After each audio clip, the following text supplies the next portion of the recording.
Hi guys, అందరికీ happy Sunday. మీలో ఎంతమందికి ఆకుకూర పప్పు అంటే ఇష్టమో లైక్ చేయండి. దీనికోసం ఫస్ట్ స్టవ్ ఆన్ చేసి బౌల్ పెట్టుకోవాలి. అందులోకి మనం 1 లీటర్ దాకా వాటర్ యాడ్ చేసుకోవాలి. నెక్స్ట్ వాటర్ బాయిల్ అయిన తర్వాత ఇందులోకి ముందుగా కడిగి పెట్టుకున్న కందిపప్పు 1 కప్పు ఇందులోకి యాడ్ చేసుకోవాలి. నెక్స్ట్ మనం కారం తగినంత పచ్చిమిర్చి యాడ్ చేసుకోవాలి. అలాగే కొద్దిగా పసుపు యాడ్ చేసుకోవాలి.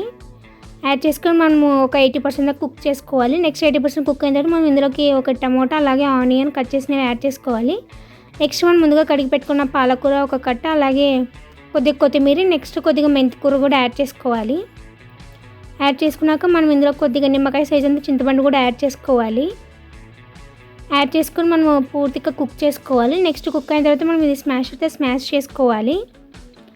స్మాష్ చేసుకొని మనము నెక్స్ట్ పోపు యాడ్ చేసుకుంటే ఇందులోకి ఎంతో టేస్టీ పాలకు మెంతికూర పప్పు ప్రిపేర్ అయిపోతుంది. ఇది వేడివేడి అన్నము అలాగే నెయ్యి వేసుకొని ఆవకాయ వేసుకుని తింటే సూపర్ ఉంటుంది.